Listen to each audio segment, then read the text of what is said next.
Hello everyone, welcome back to our channel New Excellent Academy. आज हम इसी video lecture में बात करेंगे प्लांट न्यूट्रिशन के बारे में, जो कि हमने पहले क्लास में देखा था कि भाई प्लांट न्यूट्रिशन होता क्या है। उसके बारे में हमने बात की थी। अब हम आगे बात करेंगे पादपों में पोषण यानी प्लांट न्यूट्रिशन के भाग 2 में। तो यहाँ पे हम डिस्कस करने वाले हैं क्लोरोप्लास्ट के स्ट्रक्चर के बारे में। क्या होता है स्ट्रक्चर, किस तरह से काम करता है, उसके बारे में देखेंगे। तो देखो, यहाँ पे जो क्लोरोप्लास्ट का स्ट्रक्चर है यानी कि हरित लवक की संरचना, तो वो किस प्रकार है। तो यहाँ पे एक होता है आपकी आउटर मेम्ब्रेन, ठीक है। इसको हमने क्या बोला, ये आउटर मेम्ब्रेन यानी कि बाहरी मेम्ब्रेन। दूसरी एक हमारी यहाँ पे होती है इनर मेम्ब्रेन, ये हमने एक बना दी इनर मेम्ब्रेन। यहाँ पे क्या बना दी, ये इनर मेम्ब्रेन। दूसरा यहाँ पे जो अंदर है, अंदर के पार्ट को यहाँ पे बोल दिया है हमने स्ट्रोमा। क्या बोलते हैं, स्ट्रोमा। अब इसको हम पीठिका भी बोलते हैं, इसको हम क्या बोलते हैं, पीठिका भी बोलते हैं। यहाँ पे हमारी जो छोटी छोटी सेल्स होती हैं, यहाँ पे क्या होती हैं, छोटी छोटी सेल्स।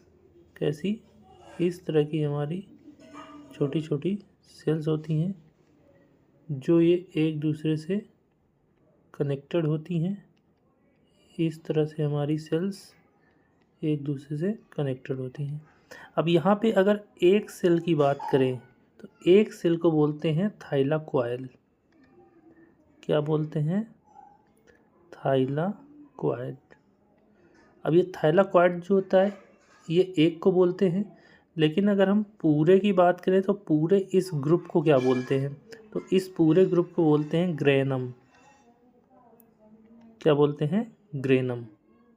तो ये हमारा क्लोरोप्लास्ट वाला पार्ट होता है। अब ये होता कहाँ पे है, तो ये भाई होता है हमारा लीव्स में। ये हमारा होता है लीव्स में। लीव्स में हमारा क्लोरोप्लास्ट होता है और वहीं पे ये स्ट्रक्चर पाया जाता है। इससे रिलेटेड ही हम आगे जानकारी देंगे, तो इसलिए हमने इसको यहाँ पे समझ लिया। तो चलिए आगे आते हैं। तो यहाँ पे अगर हम आगे देखते हैं, ये स्ट्रक्चर था। अब हम बात करते हैं इसके मैकेनिज्म की। तो यहाँ पे अगर हम मैकेनिज्म की बात करें तो मैकेनिज्म हमारी फोटोसिंथेसिस की दो स्टेप होते हैं मेन। एक होता है लाइट रिएक्शन, एक होता है डार्क रिएक्शन। लाइट रिएक्शन का मतलब क्या है, प्रकाशीय अभिक्रिया, और दूसरा जो डार्क रिएक्शन है वो अप्रकाशीय अभिक्रिया बोलते हैं उसको, ठीक है। लाइट रिएक्शन का नाम से ही पता चल रहा है, क्या पता चल रहा है कि भाई ये लाइट रिएक्शन है, तो यहाँ पे लाइट क्या है, यूज होगी।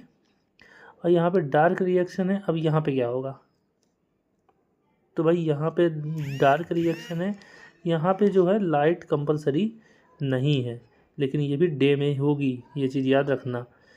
ऐसा नहीं है कि डार्क रिएक्शन है तो रात में होगी, नहीं, ये भी डे में होगी लाइट रिएक्शन, इसमें लाइट का यूज होता है। लेकिन यहाँ पे लाइट जो है यूज़ नहीं होती, यानी कि कंपलसरी नहीं है, आपको लाइट नहीं भी मिल रही है तब भी ये रिएक्शन होगी।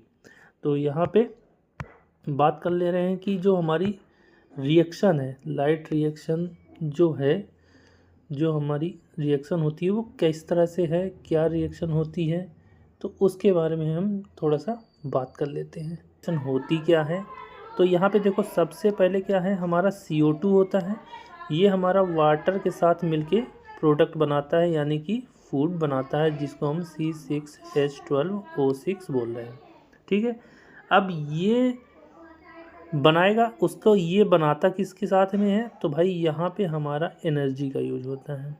एनर्जी यानी ऊर्जा का उपयोग होता है, और ये किसके प्रेजेंस में होता है, सनलाइट के प्रेजेंस में होता है। यहाँ पे सनलाइट का उपयोग कौन कर रहा है, तो यहाँ पे क्लोरोफिल जो है सनलाइट का उपयोग कर रहा है। अब ये क्लोरोफिल करता क्या है कि ये हमारी लाइट एनर्जी को किस में कन्वर्ट कर देता है, केमिकल एनर्जी में कन्वर्ट कर देता है, ठीक है। लाइट एनर्जी को किस में कन्वर्ट करेगा, केमिकल एनर्जी में।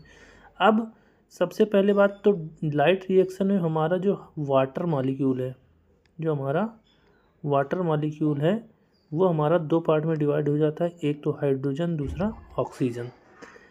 अब यहाँ पर हाइड्रोजन और ऑक्सीजन में डिवाइड हो गया, इसी को हम बोलते हैं स्प्लिटिंग ऑफ वाटर। इसको हमने क्या बोला? Splitting of water. अब इसी को हम बोलते हैं फोटोलिसिस, फोटोलिसिस ऑफ वाटर। ठीक है, कुछ भी बोल सकते हैं। इसी को हम हिंदी में कह सकते हैं जल का अपघटन, जल का अपघटन बोल सकते हैं, या फिर जल का प्रकाश निच्छेदन। ठीक है, जल का प्रकाश निच्छेदन ये बोल सकते हैं। अब यहाँ पे होता क्या है बेसिकली, तो बताएं कि ये जो ऑक्सीजन है, यही ऑक्सीजन हमारा क्या कर रहा है, ये हमारा ऑक्सीजन चला जाता है एटमॉस्फेयर में। ठीक है, यानी कि प्लांट हमारा भी ध्यान रखते हैं और ये एटमॉस्फेयर में यानी कि वातावरण में ऑक्सीजन दे देते हैं। ये तो जो प्रोसेस थी ये हमारी थी लाइट रिएक्शन। ठीक है, अब यहाँ पे डार्क रिएक्शन में क्या होता है, तो डार्क रिएक्शन में देखो जो ये हाइड्रोजन है, ये हाइड्रोजन CO2 के साथ मिलके क्या बनाता है, ये हमारा फूड बनाता है। ठीक है, C6H12O6 ये बनाता है। और ये कौन सी रिएक्शन होती है, ये हमारी होती है डार्क रिएक्शन। कौन सी रिएक्शन होती है, डार्क रिएक्शन। ठीक है, तो इसको हमने देखा। अब हम यहाँ पे थोड़ा सा आगे देख लेते हैं कि लाइट रिएक्शन और डार्क रिएक्शन होती क्या क्या है। तो आ जाओ भाई, यहाँ पे देखो जो लाइट रिएक्शन है हमारी, लाइट रिएक्शन को प्रकाश अभिक्रिया बोलते हैं। यहाँ पे इसको क्या बोलते हैं, हिल रिएक्शन के नाम से जाना जाता है। और यहाँ पे क्या होते हैं, थाइलोक्वाइड होते हैं। अभी ऊपर आपको स्ट्रक्चर बताया था, थाइलोक्वाइड होते हैं जो कि किस में होते हैं, क्लोरोप्लास्ट में। ये क्रिया कहाँ होती है, केवल प्रकाश की उपस्थिति में होगी, इसलिए इसे लाइट रिएक्शन कहा जाता है ये, या फिर प्रकाश अभिक्रिया कहा जाता है। इसके मेजर स्टेप क्या हैं, तो क्लोरोफिल लाइट एनर्जी को अवशोषित करके क्या करता है, केमिकल एनर्जी में बदलता है। ये मैंने सबसे पहले बताया था कि जो सनलाइट है, सनलाइट को ही ये क्या करेगा, बदल के केमिकल एनर्जी में बदल देगा। एक्टिव क्लोरोफिल के कारण यहाँ पे जल का विघटन होता है। तो यहाँ पे देखिए एक्टिव क्लोरोफिल जो होता है उसके कारण जल का विघटन होता है, यानी कि जो यहाँ पे वाटर था, वाटर किस पार्ट में डिवाइड हो रहा था, यहाँ पे हाइड्रोजन और ऑक्सीजन के पार्ट में डिवाइड हो रहा था। जल का विघटन या फिर फोटोलिसिस ऑफ वाटर के कारण क्या होता है, हाइड्रोजन और ऑक्सीजन उत्पन्न होते हैं। समझ गए, ये जो टूटा वाटर, तो यहाँ पे हाइड्रोजन और ऑक्सीजन उत्पन्न हुए, और ऑक्सीजन किससे चला जाती है, वातावरण में।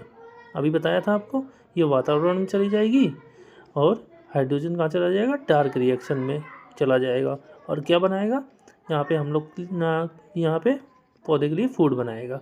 ठीक है, तो ये इसके बाद हम बात करते हैं डार्क रिएक्शन के बारे में। तो भाई देखो डार्क रिएक्शन में हमारा क्या है कि जो अप्रकाशीय अभिक्रिया है ये लाइट पर निर्भर नहीं करती है। ये चीज़ याद रखनी है कि ये लाइट पर निर्भर नहीं करती है।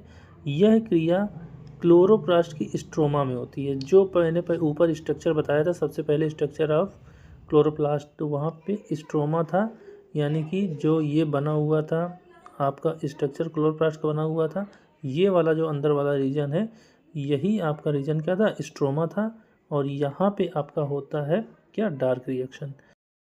जो डार्क रिएक्शन है हमारी, डार्क रिएक्शन को C3 साइकिल भी कहा जाता है। अब इसको क्यों कहा जाता है, देखो इसके बारे में समझते हैं थोड़ा सा, कि यहाँ पर चलिए इसको थोड़ा सा नीचे कर लेते हैं, यहाँ पे हम अच्छे से समझते हैं इसको। यहाँ पे देखिए CO2 प्लस H2, ठीक है, या फिर यहाँ पे H2O कर दो, और C6H12O6, ये हमारा प्रोडक्ट बनता था। यहाँ पे जो हाइड्रोजन है ये क्या करता है, CO2 के साथ मिलके हमारा क्या बना रहा था, ये प्रोडक्ट बना रहा था। ये हमारी किस में थी, डार्क रिएक्शन में थी, ये हमारी डार्क रिएक्शन में थी। अब यहाँ पे जो डार्क रिएक्शन है, यहाँ पे देखो रिएक्शन भी दो तरह से होती है, इसको भी समझ लेते हैं। कोई सब्सटेंस है तो यहाँ पे रिएक्शन दो तरह से होगी। एक तो या तो ऑक्सीजन का ऐड होना, ठीक है। ऑक्सीजन अगर ऐड होगा तो उसको क्या बोलते हैं, ऑक्सीडेशन बोलते हैं। क्या बोलते हैं, ऑक्सीडेशन, यानी कि ऑक्सीकरण, ऑक्सीकरण बोलते हैं, ठीक है। अब दूसरा यहाँ पे एक चीज़ और है कि हाइड्रोजन ऐड हो जाए। देखो ऑक्सीजन ऑक्सीडेशन हो गया तो यहाँ पे जाहिर सी बात है रिडक्शन होगा, तो यहाँ पे क्या है, रिडक्शन, यानी कि हाइड्रोजन अगर ऐड होगा तो यहाँ पे रिडक्शन होगा, जिसको हम क्या बोलते हैं, अवकरण बोलते हैं, अवकरण बोलते हैं, या फिर अपचयन बोलते हैं, ठीक है। ये यहाँ पे रहेगा। अब दूसरी बात कि यहाँ पे जो डार्क रिएक्शन की वजह से यहाँ पे बन रहा था जो प्रोडक्ट है, ये हमारा डार्क रिएक्शन की वजह से बन रहा है।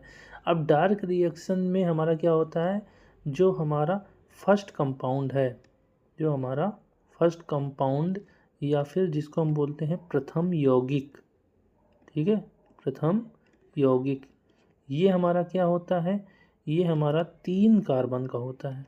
कितने कार्बन का होता है, 3 कार्बन का। जो हमारा होता क्या है, PGA,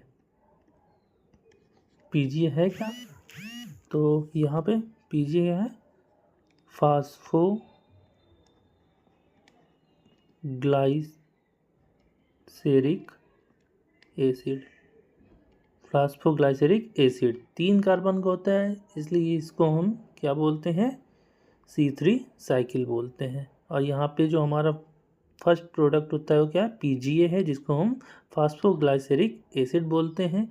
ये 3 कंपाउंड वाला होता है, यहाँ पे 3 कार्बन कंपाउंड होते हैं, ठीक है। तो आज की क्लास हम यहीं तक रखते हैं, बाकी हम नेक्स्ट क्लास में देखेंगे। कैसी लगी क्लास हमें कमेंट सेक्शन में ज़रूर बताएं, और ऐसे ही अपडेट्स के लिए और ऐसे ही क्लास के लिए हमारे चैनल को फॉलो करें। Thank you.